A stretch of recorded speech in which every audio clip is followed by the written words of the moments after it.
Hi, everyone. Welcome to J Talks Live. I'm Anna Maria Tremonti, the host of this webcast series and the host of the CBC podcast More.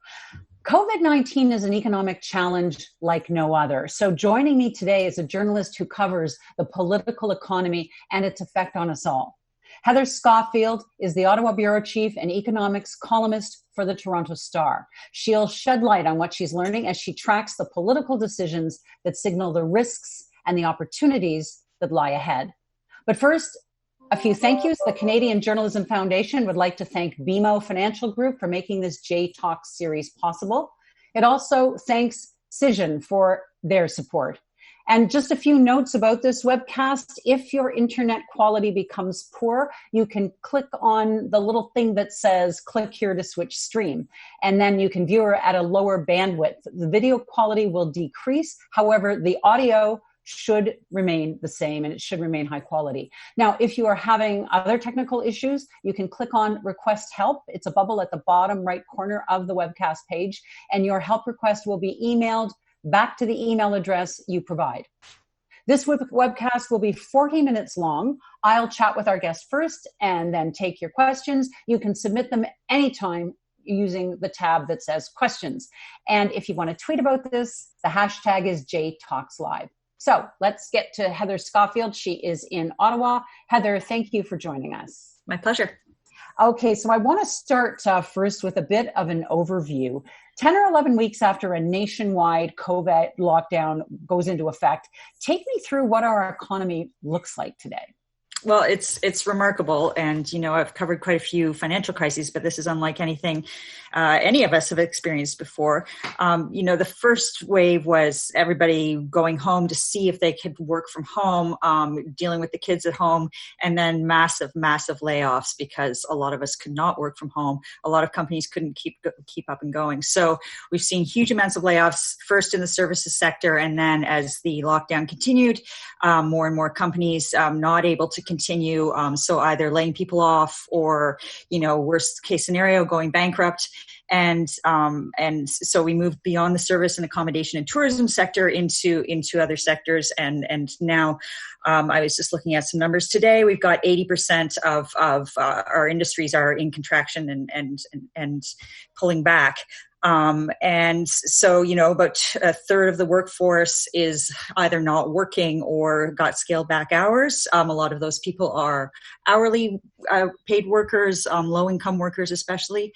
There's another part of society that hasn't had a huge effect. Obviously, they are working from home more, but have been able to keep their jobs. And so those are mainly, professional services and often high income people. So we've seen a big divide there in terms of income level and how it affects. And then, we've after that initial emergency stage, we're now kind of into the grind of how do we continue, how, especially as the lockdown kind of stays the same. We're opening up here and there.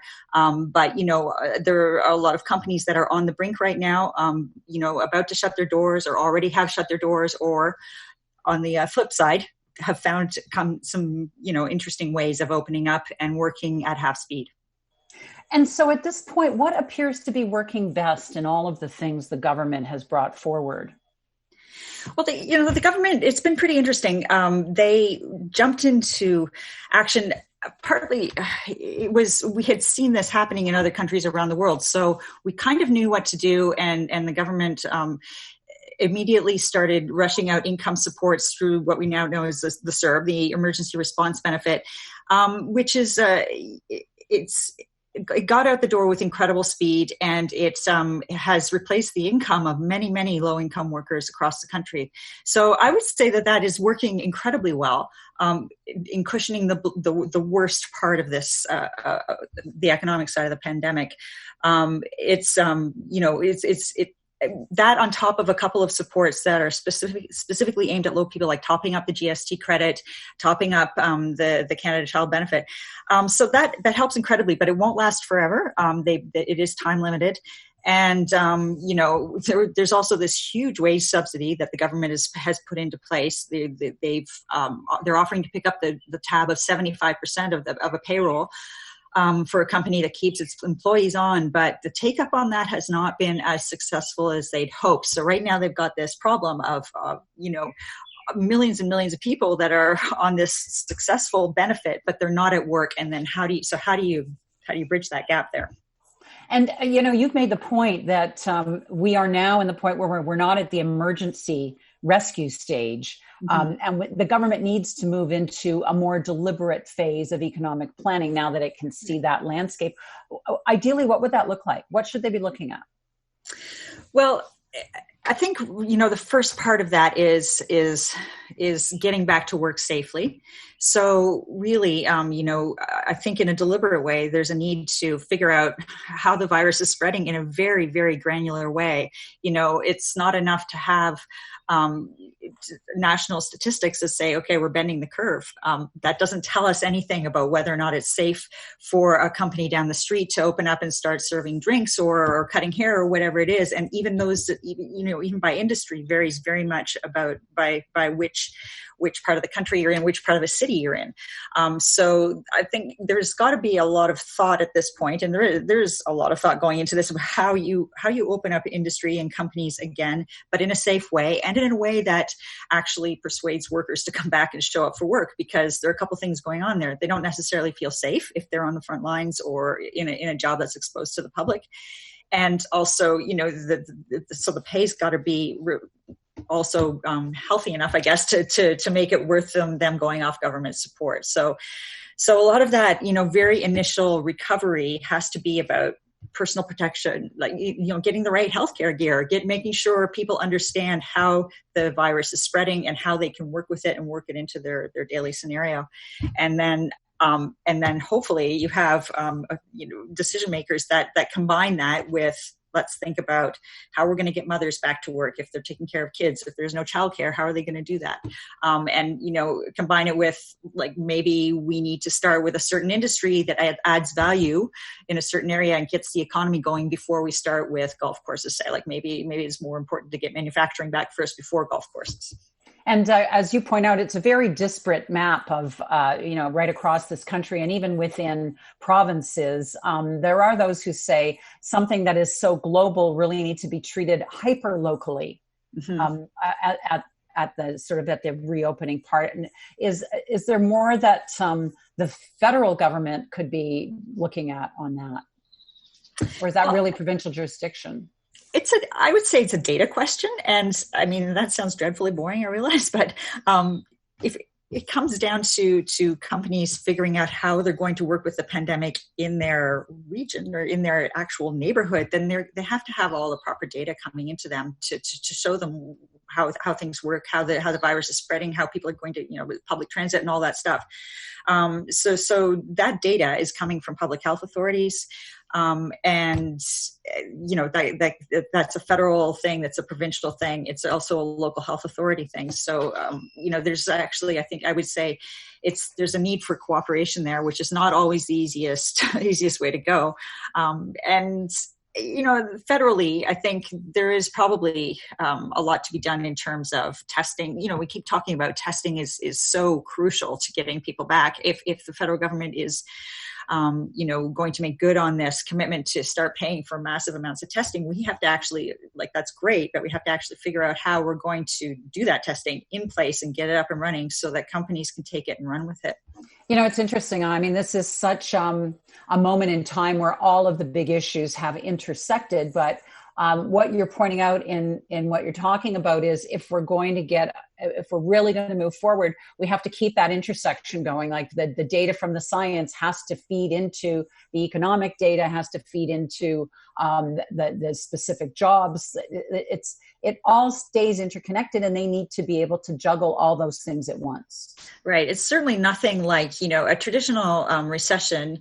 You go down and then you come back. And the coming back is usually done with the help of government stimulus. But like, let's not even talk about stimulus here, because you don't want to have a government program that goes out and starts building gazebos or something, because that's not necessarily going to do anything for, the construction people are already allowed back to work in some areas. Maybe the government support is actually needed in many other different areas than what you'd expect from a traditional recession. I was wondering about certain points on the calendar. We have seen loans that are either forgiven or allowed to be, I think more allowed to be put off for a while as opposed to forgiven. But at some point that stuff is going to come due. And I'm wondering what kinds of red flags you see down the road, given what you've just said about all of the declines in the economic numbers. Yeah. So if you think of it in terms of stages, we're talking about a restart now, and it's kind of happening in patchwork across the country. But I think within, a couple of months, we are going to see a lot of indebtedness and a lot of debts coming due. There is a period right now where the banks are being forgiving and where the federal government and to some extent the provinces are pushing out a whole ton of money. But eventually those supports will be withdrawn, and people will either be left with carrying a lot of debt that they have to service, or they have to start paying back. Like the mortgage deferrals and the small loan deferrals that the banks have given will add up, and people will have to pay those back with interest. And so, like come September even, you better hope you have it. If you've been deferring your mortgage payments, you better hope you have a job that's up and running once more again, so that you can pay that money back, because it didn't go away. It's still there.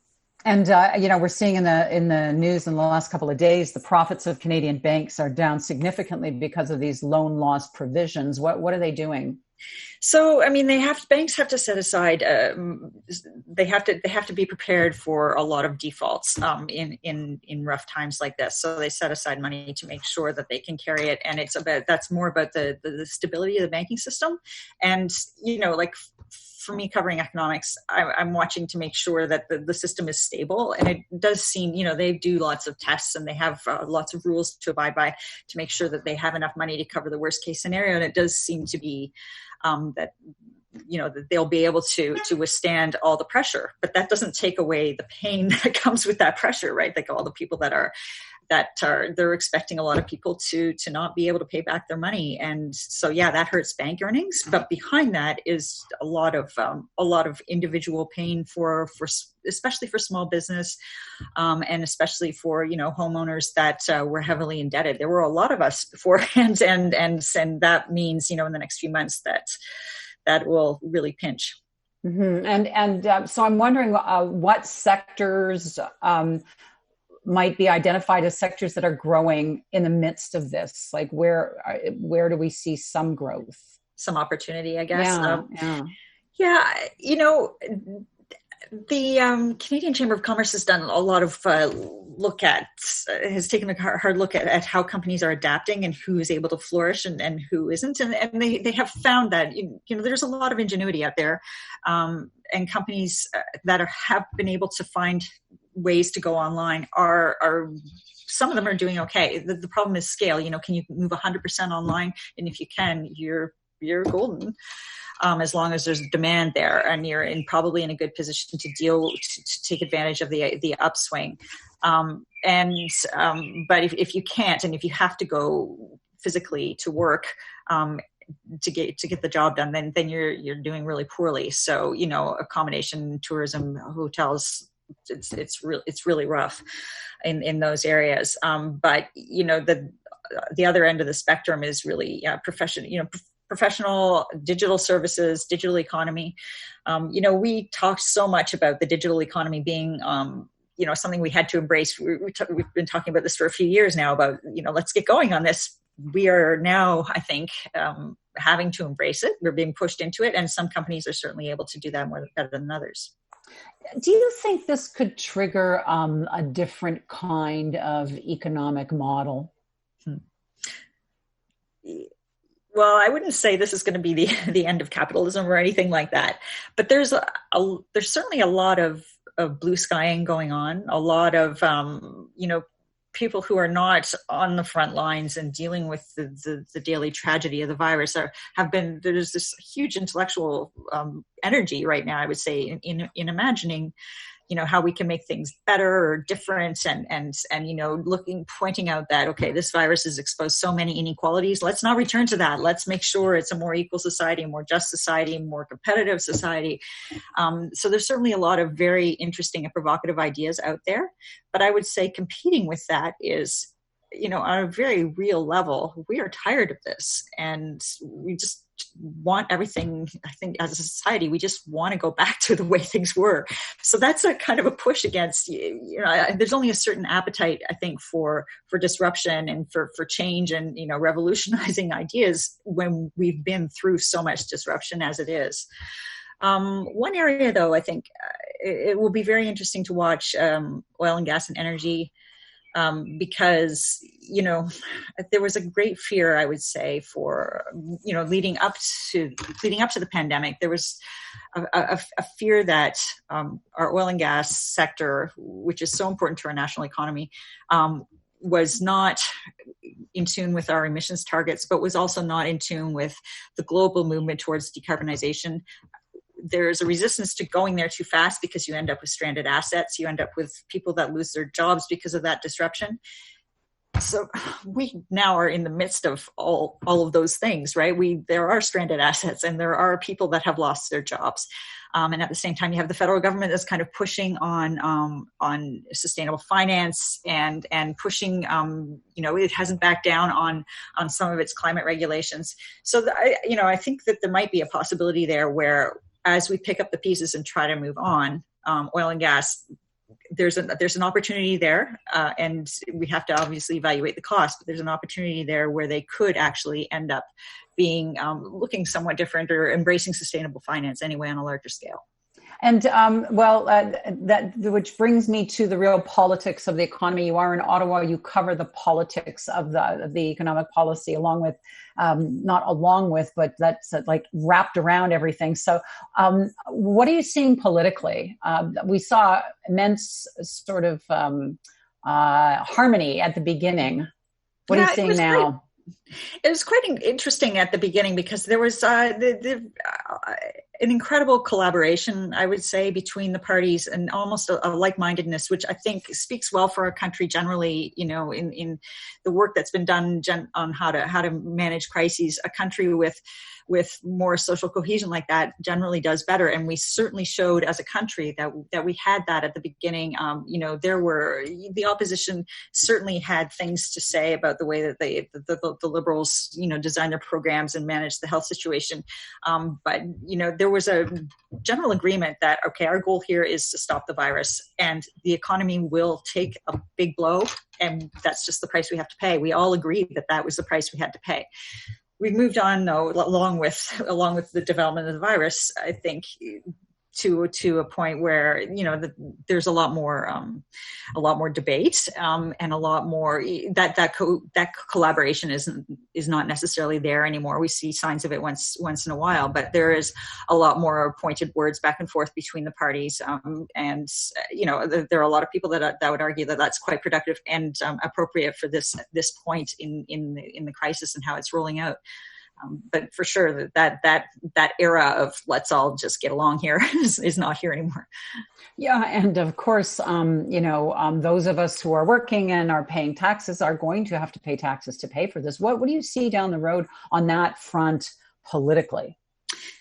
Yeah, that's a good question, because obviously our deficit is skyrocketing. We don't really know how big it's going to be. That's already a point of contention of the federal government has not had a budget. It's not had even a fiscal update. It has presented some numbers here and there, fairly regularly about what it's spending, but the spending track and where that's going in the future, where all that money is coming from, we haven't seen their plan, which leads to a lot of questions about how they're going to manage it, and whether taxes will have to rise down the road, or government will have to cut back its services down the road. the government, the Liberals, when you ask them, they will say repeatedly, like, now is not the time to talk about that. Let's just deal with the crisis at hand. But, politically, I think there are a lot of questions being asked. We see a conservative leadership race going on right now where, both the leading contenders have come out in the last couple of days and said that, the budget needs to be balanced. We've got to get rid of these deficits. That's easier said than done, but if they're putting it out there, it seems that we are on the cusp of that debate about how we're going to manage the cost of all of this down the road. Well, and in fact, I'm just going to leap to a question that's come in because it's right on these lines. Faye Cohen has written a question saying, as businesses begin to open, we are starting to see some businesses charge a COVID surcharge. What are your thoughts? What other sorts of charges can we expect to see in the future? Have you heard of that, a COVID surcharge? No, but I have heard of people, consumers wanting to help out, like those who have not had I guess there's almost a guilt feeling, I think, among some consumers who have continued to be paid through all of this, and they see their favorite entrepreneur suffering so much they want to give a tip, or they want to somehow add some extra, somehow get money into their pockets. But actually charging, I wonder how that will play out, because we all have anecdotes of people who are haven't taken a cut to their income and are saving tons of money, but countrywide consumers are really, really hurting. There's a giant hole there, and to charge extra at this point, I mean, you risk scaring away a very, very fragile consumer base right now. I mean, we've lost billions and billions of dollars in our economy. Talk to me a little bit more about who's really hurting.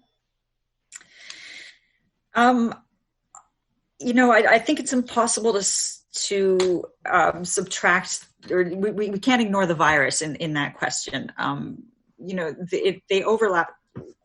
I worry very much about low-income people in cities who are either working on the front lines and coming back to their neighborhoods and in crowded areas, and having trouble supporting their families, and also highly at risk of spreading COVID. That is an overlap there that's quite worrying. And then we also have the problem, which is the industries that are really have really taken it on the chin are also the industries that are low wage. And industry, the food services industry, accommodation, they're going to have a really hard time going back to work and getting their workforces back. And there are a lot of they're big employers. It's low wage. And what happens to those people? What happens to when the government supports when they dry up? So there seems to be there are many areas of risk for that band of people there. And so what are there economic policies that the government should be reworking now in anticipation of that long tail, especially on the people who are the most sideswiped by this? Yeah, I think there's certainly a lot of discussion in real time that something has to be done pretty soon, like within the next few weeks. Because the emergency response benefit was very successful at helping that group of people, replacing their incomes to a large extent. As it comes to an end, what happens to them? Do they go on employment insurance? Like, they probably won't. For a lot of people, they won't qualify because they haven't been at work. They didn't qualify in the first place, which is why they ended up on the emergency response benefit. So do they just go on social assistance? That's a hard way to make ends meet. It's also a provincial responsibility, and you end up having FedProv issues there too. So yeah, there's a pretty big question mark out there right now, I would say, in terms of what happens to them and how can you redesign the emergency response benefit or employment insurance or social assistance, that whole combination of support, so that you don't have huge chunks of people falling through the cracks. And then, of course, there is the talk of a universal basic income. Yeah, that is. That is, I think, one of those ideas that, it's been around for a long time. And it's interesting to talk about because it does kind of feel like the CERB right now acts as a universal basic income. But the cost of maintaining that, clearly, I mean, the whole government right now, the federal government is focused on not doing that, on making sure that they don't have to carry that kind of expense over the long term. I think a lot of people see it as a panacea to gig work, which it's so hard when you have precarious work like that. It's so hard to qualify for your traditional income supports, and wouldn't it be lovely if we just had that universal basic income there that could help people adjust to gig work and help people adjust to the digital economy and so forth. But the cost of it is astronomical, and so it seems to be a bit of a non-starter within the federal government. And there are pros and cons to that idea that haven't been fully thrashed out yet, I would say.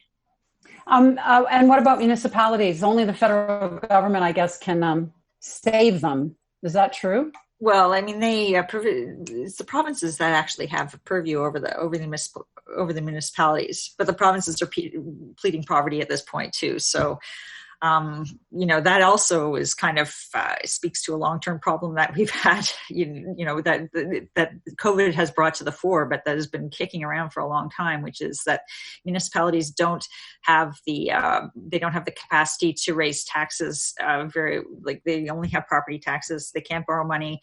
They have more and more services piled upon them. And then during the pandemic, they have even more responsibility because, as we said earlier, so much of this is local, right? Just dealing with very, very hyper local dynamics of the virus. In terms of the things that the federal government has not dealt with yet, that's certainly on their list. And I would say some very big companies that might be on the brink of collapse that they should be paying attention to right now. Yeah, I mean, they've got all these structures set up there, but there are a couple of big holes, and I would say those are the two. Okay, I'm going to go to questions, but I just have to ask you. There's so many economic threads to your coverage right now. There's so much stuff flying at us all. How do you sort through it all? What's your trick? What's your day like? I don't know if I have a trick. It was very intense at the beginning of the crisis. It was difficult to see through I would call it the fog of, it's not the fog of war, it's the fog of crisis, I guess, to see what is actually happening. Personally, my own coping technique is to just write a lot. So, you bite off a chunk and you write about it that day and you move on to the next, another one the next day. Part of it, I spent a lot of my day looking at numbers and data, and it's been quite incredible, actually. Like, I've had to change the way I look at that. But luckily, a lot of statisticians have also done the same thing. There's been, because things are happening so fast, we have to turn to different data sets and looking at, just to find out what's happening in real time. I mean, the regular, retail sales numbers that come out 4 months after it's actually happened, like what's the point of that, right? So there are a whole bunch of new areas to look at, but I think there's also a small army of statisticians and economists that are out churning out new numbers all the time. There's a question here, which is very specific, interesting question. How does it look for new employment opportunities for students and people new to Canada? So I think that's an interesting question, because there was a pretty big fear among students in particular at the end of at the end of March, beginning of April, when the students are finishing up university and really needed that 4 months of work to make their tuition fees for September, right? And then with jobs so scarce, I mean, there was so many millions of people that are unemployed. How on earth would they get that summer job? I don't want to underestimate the angst that they're feeling, but partly there's another dynamic there, which is the CERB has for low-paying jobs, which the student just summer jobs usually are. Those are not necessarily being filled right now by the rest of the population because they are getting the CERB. So if you at a certain level, there are some jobs that seem to be coming available. It's still brutal. It's not as bad as it was a few weeks ago. So there's that. But I think, if you look a little bit more broadly and over the medium term, we have a huge need for certain types of labor, which means we're bringing in temporary foreign workers, even though we have so much unemployment right now, because they're needed in terms of working in agriculture. And I really do wonder what's going to happen in terms of caregiving and childcare, because what the pandemic has shown us is really we can't do this in large groups anymore. You can't have a small number of caregivers and a large number of people that they're taking care of, because the risk of spreading the virus is so much. So what do we do about that human resources side? I really wonder if we're going to have this huge need, which can't be filled by our local population or domestic population, to have more teachers, daycare providers, long-term care workers, personal support workers, that whole range of people, which can only be filled by immigration. Right. And I guess also in some of the jobs you mentioned, they have to earn a living wage, which a lot of them are not able to do. Right. So it's a problem, because, you can't just go back to the models that you had before. The only way that those models were even able to chug along was keeping wages low and having large numbers of people. There was an efficiency there, and economies of scale, which is unworkable with the virus.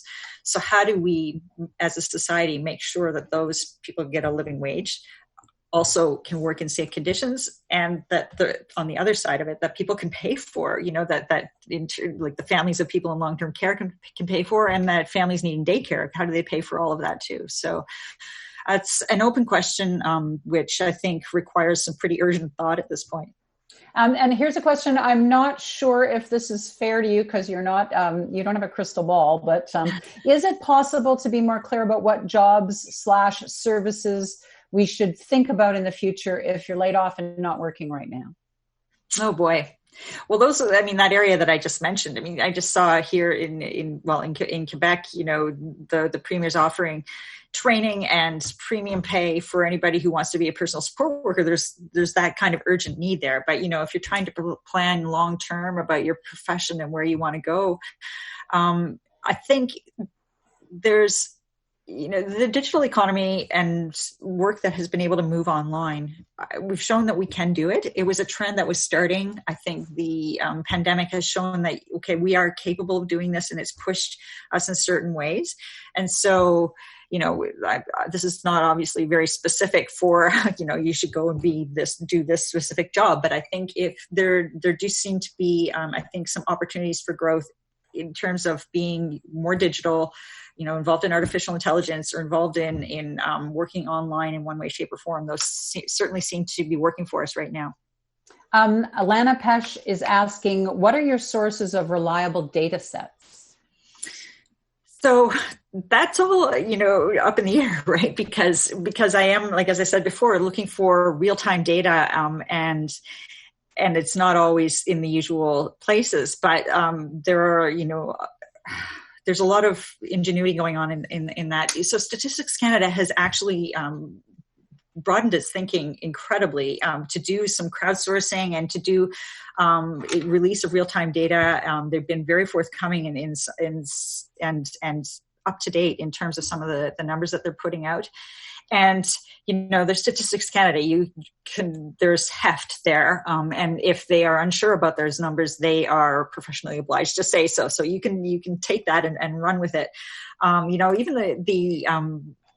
the banks are the bank economists are pulling from all sorts of different sources that is being collected by scraped offline. Google is producing a whole bunch of, real-time numbers about activities that people are involved in. I'm looking at traffic patterns to see when I was concerned for quite a while that our willingness to stay home and actually wait this thing out was falling apart, mainly because I was going out for a run in the morning and seeing traffic, and I'm like, what's that about? You should not have traffic.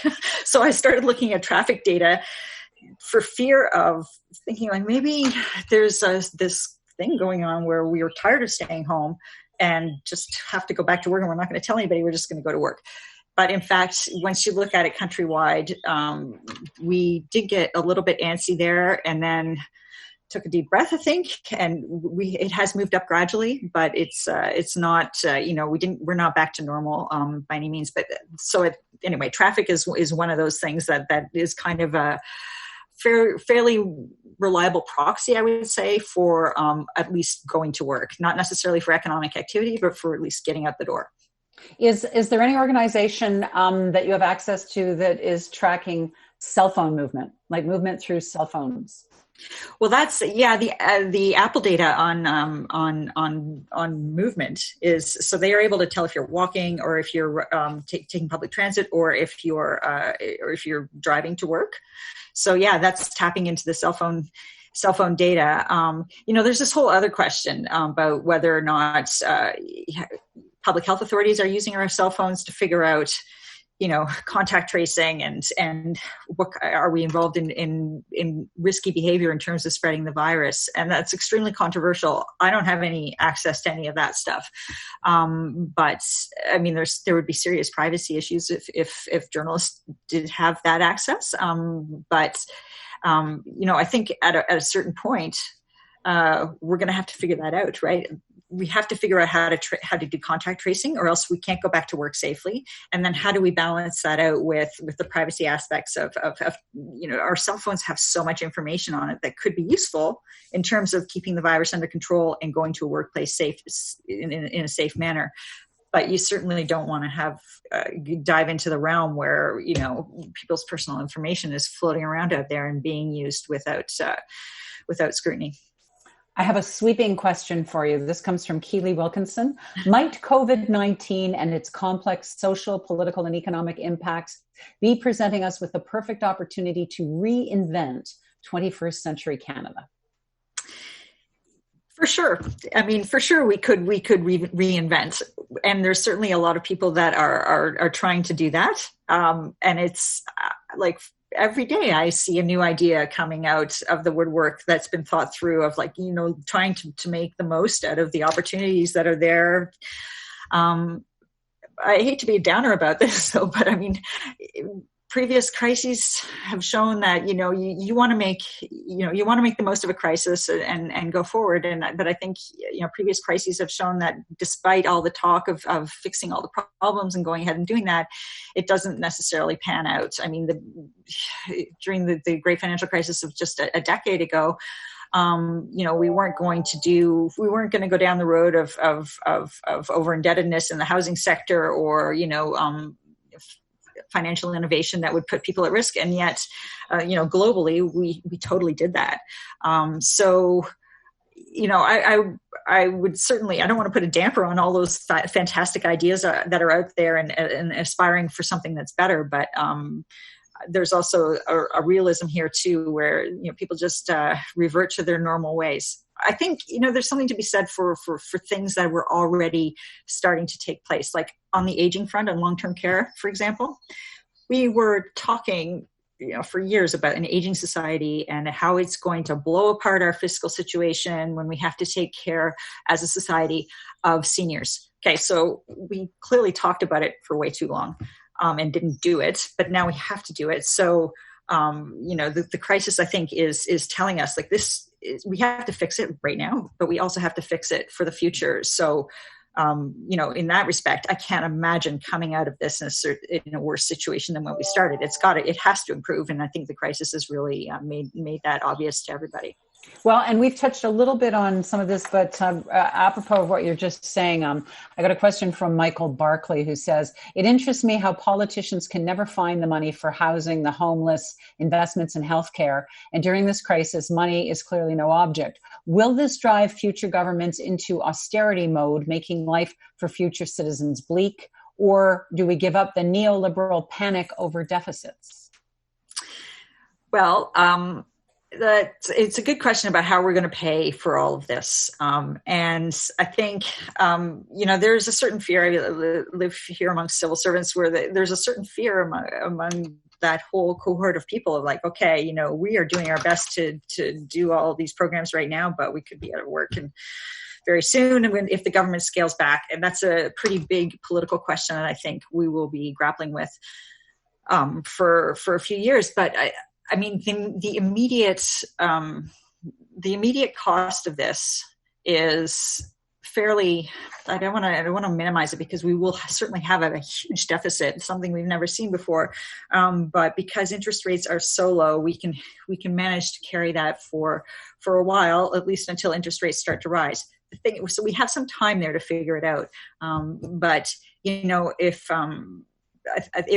we decide as an electorate that, okay, getting rid of that deficit is our first priority, then for sure there's got to be some sort of austerity or higher taxes. You don't just get rid of the deficit by waiting it out. You can grow out of part of it, but a deficit that big will require some management. So it will certainly require, regardless of what kind of political approach you take to that, it's going to require some pretty intense planning and budgeting to get through it. Okay. I'm just one final thing. We're almost out of time, but what are you watching for then? At this point, I'm watching to figure out, I guess my biggest concern right now is that we get to a second wave and that we don't have the resilience to deal with it. There are so many companies on the edge right now. We've run up the deficit really high. We have spent billions and billions and billions of dollars supporting people on the understanding that it's going to go away, right? That the companies will be able to bounce back. And if we have a second wave, I'm not sure that companies have the wherewithal to make it through, that people as individuals have the savings to make it, and that, the government has the pockets deep enough to keep supporting everybody for the long term. Okay. Well, something to watch, because of course we're still not through the first wave. So right. Worth remembering. Heather, thank you for your time and your answers and your work. My pleasure. Okay. Well, and thank you everyone for watching and for sending your questions. My apologies that I couldn't get through all of them. We hope you will join us for our upcoming webcasts. June 4th, next Thursday, our final J Talks live show will feature Susan B. Glasser. She is the Washington-based staff writer for The New Yorker, and she will share her thoughts on U.S. politics, U.S. leadership, and the pandemic. June 11th, join in a celebration of journalistic excellence. The CJF is going virtual with its awards ceremony. Rick Mercer will host the online event, and CTV's Lisa Laflamme will present the awards. You can watch the Canadian Journalism Foundation's awards ceremony at 1 p.m. Eastern on June 11th, or the rebroadcast that same evening at 7 p.m. Gather your friends, bring your drinks and your snacks at either time, and enjoy. You can view the details and register for these webcasts on the CJF website, and we hope you will join us. We'll see you next week. Thanks.